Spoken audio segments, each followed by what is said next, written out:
Kamala. Hello. Hi. Hey there. Oh, hi. You're both together. Oh, it's good to hear you both. I can't have this phone call without saying to my girl Kamala, I am proud of you. This is going to be historic. We called to say Michelle and I couldn't be prouder to endorse you and to do everything we can to get you through this election and into the Oval Office. Oh, my goodness.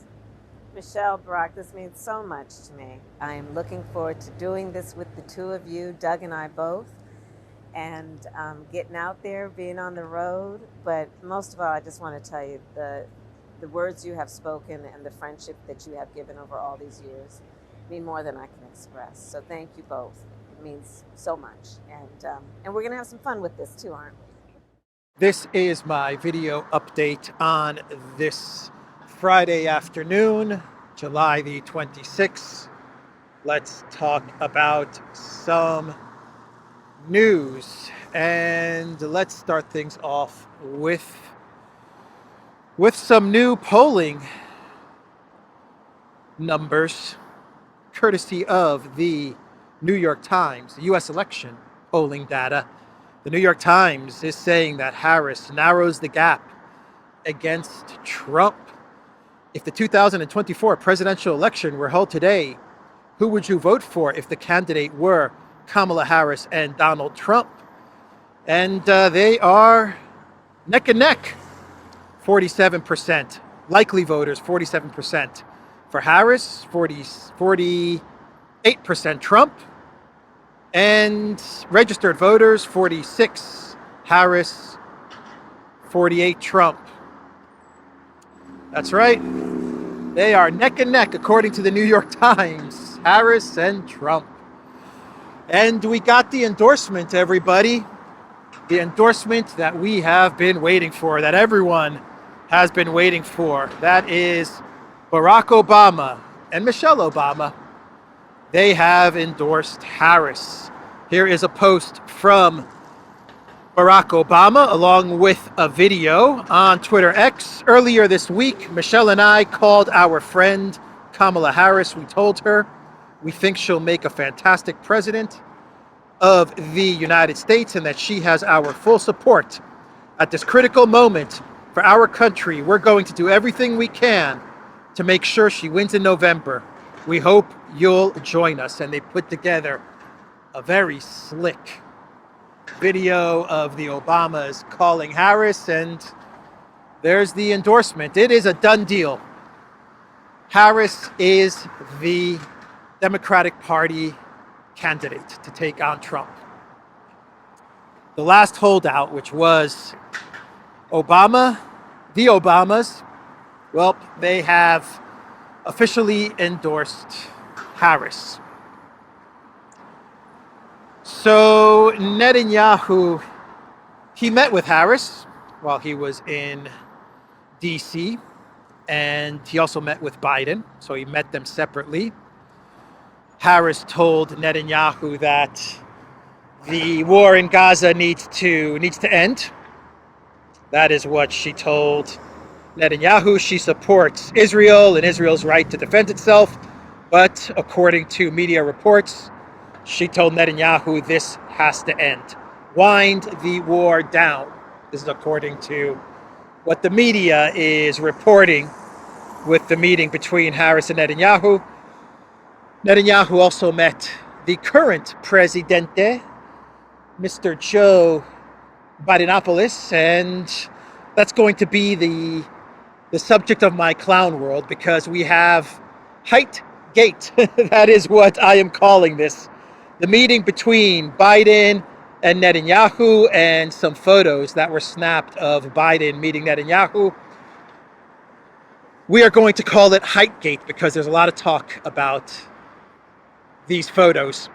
So we'll talk about that towards the end of this video. But Netanyahu, he met with Biden. Biden also told him to wind down this war.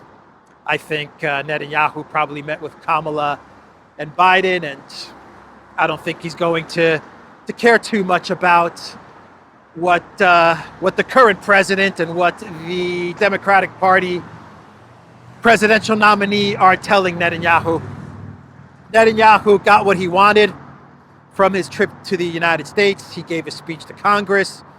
He has the support of Congress, of most of Congress, so that money and weapons can keep funneling to his administration, so that in the next 3-4 months,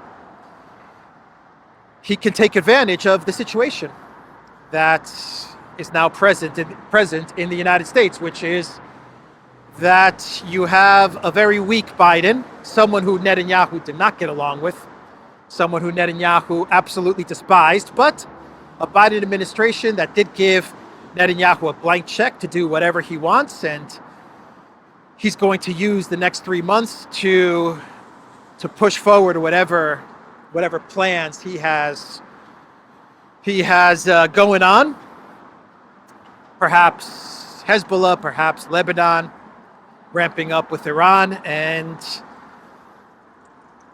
then we have the elections, and it looks like Netanyahu, he is banking on Trump. He is banking on Trump winning in November, so he's trying to repair the damaged relationship that he currently has with Trump.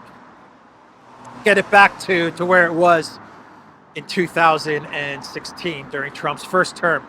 So I think we're going to see 3-4 months of chaos in the Middle East, or at least Netanyahu's going to try to really escalate in the Middle East now that he's vanquished Biden. Biden's gone. He's staying. Netanyahu is sticking around. Biden is leaving. And he still has that blank check that the Biden administration has given him. He's got the support of Congress with weapons and money, and that's what he was looking for, support. That's what he wanted. He's got that. And he's going to anticipate a Trump election win in November. So that is Netanyahu's trip to the United States. And now let's talk about Project Ukraine. Oh, by the way, the FBI, they are going to investigate the Trump assassination attempt because the narrative that they are now running with, always in order to help Kamala Harris and support her campaign, the FBI, they are running with the narrative that perhaps it wasn't a bullet that hit Trump's ear, that grazed Trump's ear, and they're starting to push a narrative that this was some sort of fragment from a damaged teleprompter. That is what the FBI is now starting to push. Of course, all of this is being done in order to help Kamala Harris's campaign and in order to hurt Trump and his campaign. So that's what the FBI and Ray are now pushing. I was watching a Mark Dice video on this very subject, and he pointed out that a simple 10-second search on the interwebs would show that the teleprompters were not damaged at all. They were fine, so this wasn't some metal piece or metal fragment from a teleprompter. And Mark Dice also pointed out the photo that was snapped, I believe, by an Associated Press photographer or Reuters photographer. And it shows the bullet moving past Trump as he turned his head. But the FBI, they are going to try and maneuver things in Kamala Harris's favor.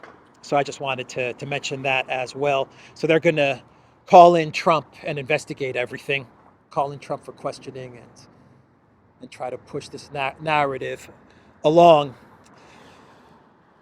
All right, let's get back now to Project Ukraine, because we have a Wall Street Journal article authored by Mike Pompeo, David J. Urban, and Mike Pompeo. So this is going to be a neocon WSJ article. And what Pompeo is saying in this article, with the title, "A Trump Peace Plan for Ukraine, Among the Essentials are a lend-lease program, real sanctions on Russia, and a revitalized NATO. Well, that's what this article is pretty much saying, actually. The article is saying that what Trump should do if he were to win in November, and what he might do, Mike Pompeo says that Trump may actually be very hawkish towards Russia because of the fact that he's the president who ramped up weapons like javelins to the Zelensky regime, and Pompeo also argues that it was Trump that provided cover for Speaker of the House Johnson a few months back to approve the $61 billion in aid to Ukraine. So Pompeo argues that while Trump is saying that he's going to wind the war down, don't be so sure. Trump can be convinced to escalate. And this follows along the same lines as what Boris Johnson wrote in the Daily Mail after meeting with Trump, which is that Trump can be turned. He can be turned to the thinking that escalation is best when it comes to Project Ukraine and not some sort of a peace plan or a ceasefire. So anyway, this is what Pompeo is saying in this Wall Street Journal article, saying that that the plan should be to create a lend-lease, $500 billion, not million, $1 billion. I'm making sure I'm getting this correct. A $500 billion lend-lease program, which will allow Ukraine to just get whatever weapons they want, and eventually they'll pay the United States back. Right. Fitch just downgraded Ukraine from this because of this I think it was a $20 billion. The total amount was a $20 billion loan from these private investors,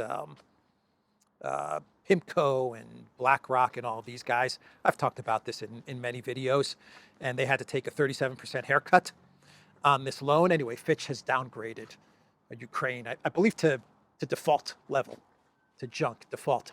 But whatever, $500 billion lend-lease is what Mike Pompeo is arguing for. Hasn't Ukraine already been on a lend-lease over the past 3 years? I mean, they've received what, 500 billion in weapons and money, and over the past 10 years since the Maidan coup, they probably received how much? 600 billion, 800 billion, a trillion? They're already on a lend-lease. Anyway, lend-lease is what Pompeo is arguing for. He is then saying that Trump should pour money into NATO. He should encourage EU, NATO member states to also pour more money into the alliance. And then he is calling for more sanctions on Russia. Real sanctions is what Pompeo is saying. Real sanctions, like what? What more can you sanction? You've sanctioned everything. But in Pompeo's world of fantasy, he is saying real sanctions, because the 16,000 sanctions and the 15 sanction packages from the European Union, well, you know, that's not real. That's not real sanctions. Oh boy. And you know, they could do whatever lend-lease they want. The United States, whatever, Pompeo, give them a $500 billion lend-lease, which obviously they're never going to pay back, ever. But whatever, do the $500 billion lend-lease. You still have this huge problem of attrition. What do you do about the fact that Ukraine is losing their military? They're running out of soldiers. What do you do there? Is there a lend-lease program for that, or Mike Pompeo, do you start making calls for American soldiers to go to Ukraine? Is that the next stage in your plan? Is that the next Wall Street Journal article that you're going to write? So that's the Wall Street Journal article that Pompeo, we lie. What did he say? The CIA lies. Remember that statement from Pompeo? That's his latest article on Ukraine. Trump needs to stay as far away from Pompeo and Bolton and these guys as humanly possible. So since we're on the subject of money to Project Ukraine, we have a Reuters article with the title, Pentagon finds another $2 billion of accounting errors for Ukraine aid. The Pentagon told the GAO that since then, 2 billion more in overstatements have been found. As a result, an additional 2 billion worth of arms can be sent to Ukraine to cover the amount of aid approved by the Biden administration.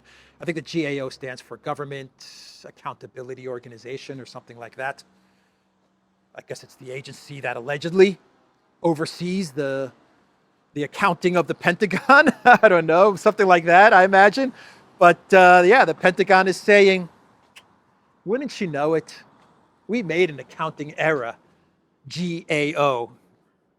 We made an accounting error, and we can now give 2 billion euros more to Ukraine. Funny how that always happens for the military-industrial complex and weapons and the Pentagon. It never happens for education, healthcare, the homeless. They never find like 2 billion or 6 billion. Like 4 or 5 months ago, they found a $6 billion accounting error. Never happens for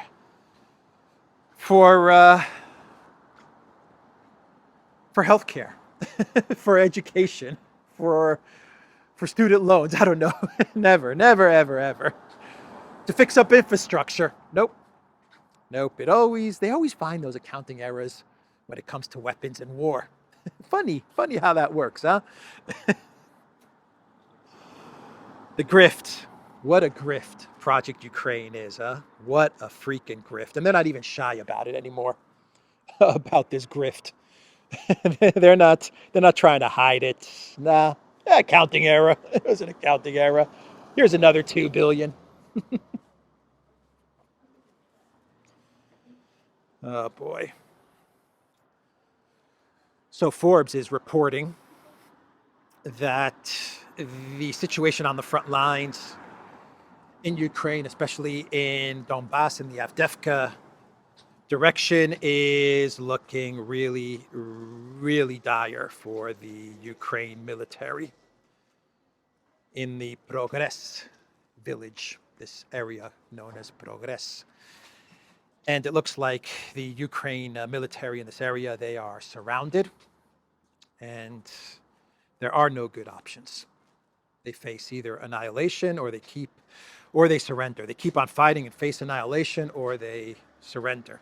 A Ukrainian brigade collapsed, and now hundreds of soldiers are surrounded near Progress. 2 battalions face a hard choice: fight their way out or hope for rescue. So now you have Forbes admitting that things are going really, really bad on the front lines. We are seeing a slow collapse on the front lines in Ukraine, no doubt about it. It's a slow collapse, but it starts slow and then eventually it happens quickly, right? Isn't that how it always works? So that's Forbes talking about the terrible situation in the Donbass. It's not a good situation anywhere on the front lines for the Ukraine military. Not a good situation at all.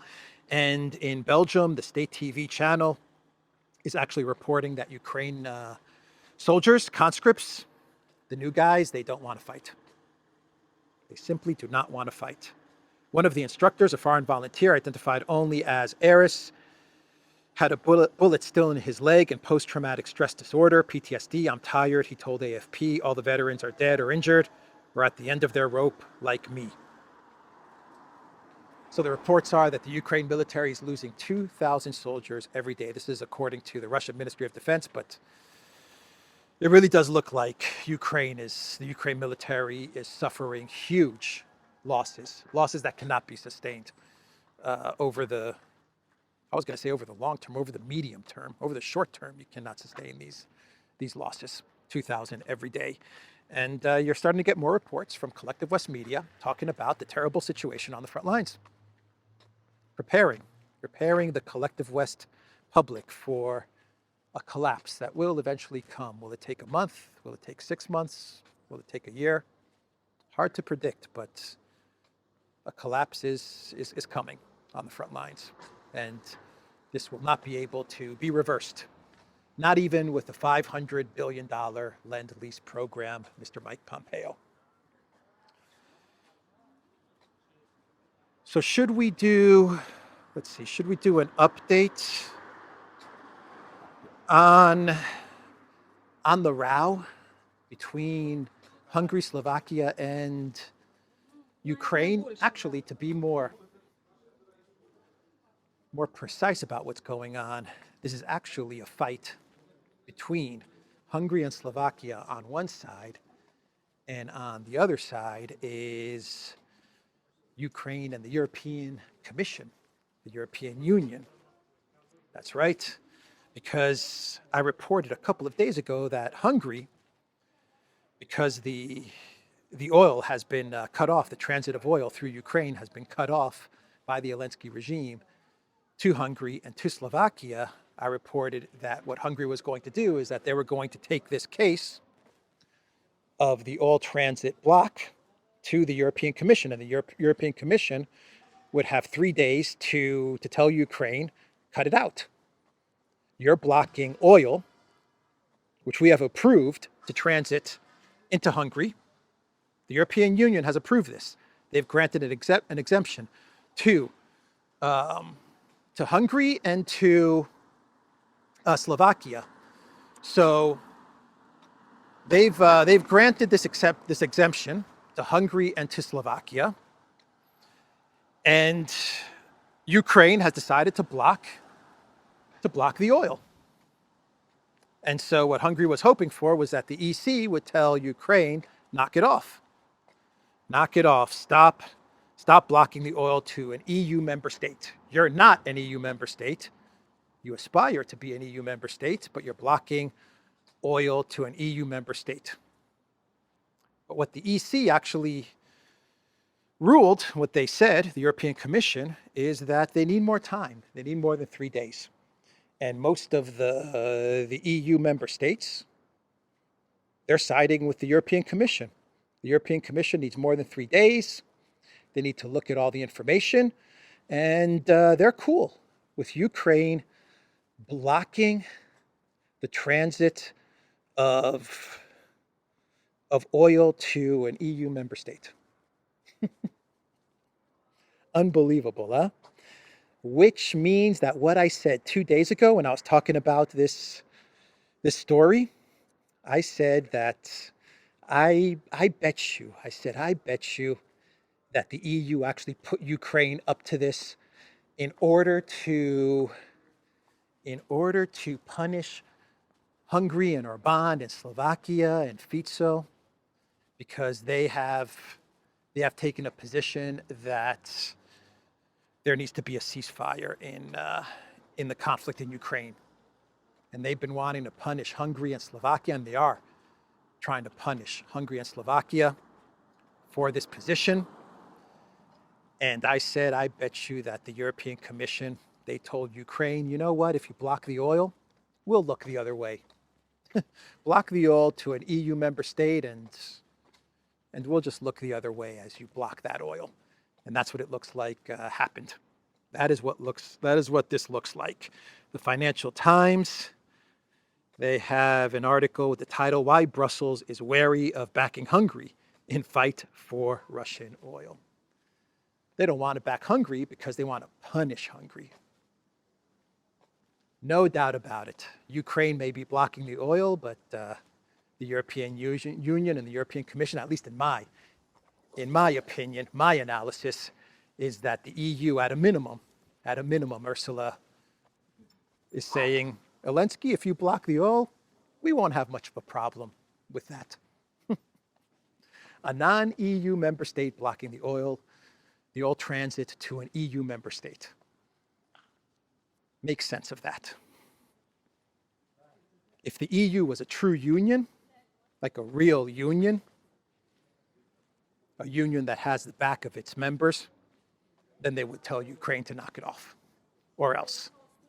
So what does Hungary have to do? What does Slovakia have to do? Well, they have to cut off the electricity that they provide to Kiev. That's what they need to do. cut off the electricity. That's the only thing that Zelensky will understand. He won't understand anything else. So Slovakia, they are putting together an NGO law, like the FARA, like the Foreign Agents law that the United States has, like the Foreign Agents law that Hungary has, like the NGO Foreign Agents law that Georgia passed in the parliament a couple of weeks ago, about a month and a half. So now Slovakia is putting together this foreign agents legislation, and the European Union is very upset about Slovakia putting this together. Yep. They don't want an NGO law in Slovakia. If you are funded by a foreign government, you have to register. They don't want that. They do not want their NGOs exposed. All the no good that the NGOs are doing, they do not want that exposed at all. So they are warning Slovakia, don't do it. If you pass this NGO foreign agents law, then we are going to take action against you by initiating an infringement procedure. The Commission can impose certain punitive actions against an EU member state, including withholding public funds, as it did in the case of Poland and Hungary, and even suspending certain membership rights, such as the right to vote, and therefore veto in the European Council. That's how they are going to take action against Slovakia. Eventually, that's what they're going to do to Hungary as well. An infringement procedure. They won't only hold back money, but they're also going to strip these countries of their right to vote in the European Union. Yeah. They're very sensitive when it comes to the NGOs, huh? Very sensitive, the collective West. What does that tell you about the NGOs? Tells me that they're up to all kinds of no good. So let's do a couple of clown worlds and we will wrap this video up. Do I have a couple of clown worlds? I definitely have one. Oh, here's one more story before I get to my clown world. The Times is reporting that Britain is considering developing long-range missiles that can take out President Putin's nuclear weapons launched from inside Russia as fears mount in Europe that he may be prepared to use them. That is what the Times is reporting. The UK considers long-range missiles to counter Russia's nuclear threat. The Times is reporting that the UK, in partnership with Germany, they're going to create long-range missiles. They will be stationed in Germany. And if tactical nukes are used by Russia, then they're going to use their long-range missiles stationed in Germany to attack Russia, to take out facilities inside of Russia. Sounds like a very stupid plan, a very stupid idea, but I imagine the MIC companies that are going to get some very big, fat, long-range weapons contracts, I imagine the MIC companies are going to be very happy about this UK-Germany plan. The grift will never end. The grift will never end. Germany's number one economic driver going forward is going to be weapons production. That's what Germany's going to be. It's going to be just a hub of US military bases and just military production facilities. There you have it. There you have it. That's the plan for Germany. So let's now talk about Clown World. Clown World, let's talk about Height-gate. That's right. Netanyahu meets with Biden. They take a couple photos. Now, Netanyahu is 6 feet tall. And from what I understand, Biden is 6 feet tall. 184 centimeters is Netanyahu, 183 centimeters is Biden. That's what I understand.